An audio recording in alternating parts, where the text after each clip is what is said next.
Peran ulama dalam perjuangan kemerdekaan Indonesia sangat penting dan signifikan. Mereka bukan hanya tokoh agama, tetapi juga pemimpin masyarakat yang turut serta dalam berbagai gerakan untuk melawan penjajah dan memperjuangkan kemerdekaan bangsa. Berikut beberapa aspek penting dari peran ulama dalam perjuangan kemerdekaan Indonesia. Pertama, pemimpin perlawanan rakyat. Banyak ulama yang menjadi pemimpin perlawanan di berbagai daerah.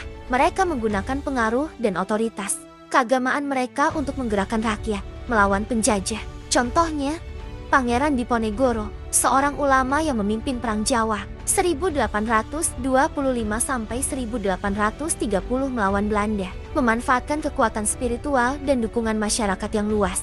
Kedua, penyebaran semangat jihad. Ulama berperan penting dalam menyebarkan semangat jihad atau perjuangan suci melawan penjajahan yang dilihat sebagai bentuk penindasan. Fatwa-fatwa jihad yang dikeluarkan oleh para ulama mendorong umat Islam untuk melawan penjajah dengan cara apapun yang mereka bisa. Misalnya, resolusi jihad yang dikeluarkan oleh KH Hashim Asy'ari pada 22 Oktober tahun 1945 menjadi pemicu perlawanan besar-besaran di Surabaya yang kemudian dikenal sebagai peristiwa Hari Pahlawan. Ketiga, pembentukan organisasi pergerakan. Ulama juga memainkan peran penting dalam pembentukan organisasi-organisasi pergerakan nasional, Sarekat Islam, yang didirikan oleh Haji Samanhudi dan kemudian dipimpin oleh Hari O.S. Cokroaminoto, adalah salah satu organisasi yang sangat berpengaruh dalam menggalang kekuatan rakyat melawan penjajah. Organisasi ini menjadi wadah bagi rakyat untuk berjuang melawan ketidakadilan dan penindasan kolonial.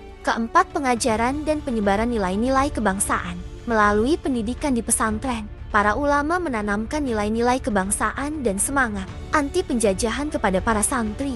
Pesantren menjadi tempat di mana semangat nasionalisme tumbuh dan berkembang, mempersiapkan generasi muda untuk berjuang demi kemerdekaan.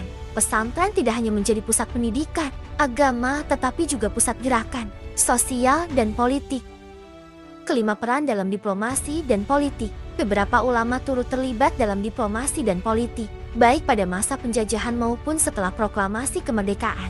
Mereka berperan dalam perumusan dasar negara dan konstitusi, serta dalam upaya mempertahankan kemerdekaan Indonesia di arena internasional. Misalnya, KH Wahid Hasyim yang berperan dalam perumusan Piagam Jakarta dan terlibat dalam pemerintahan awal Republik Indonesia. Keenam, penyatuan dan penguatan solidaritas umat. Ulama berperan dalam menyatukan umat Islam dari berbagai latar belakang untuk bersatu melawan penjajah. Dengan menggunakan ajaran Islam sebagai landasan, mereka mampu menghilangkan perbedaan suku, budaya, dan daerah untuk fokus pada tujuan bersama, yaitu kemerdekaan. Dengan peran-peran tersebut, ulama tidak hanya memberikan kontribusi spiritual, tetapi juga politis dan sosial dalam perjuangan kemerdekaan Indonesia. Mereka menjadi pilar penting dalam perjuangan melawan penjajahan dan dalam mewujudkan cita-cita kemerdekaan bangsa.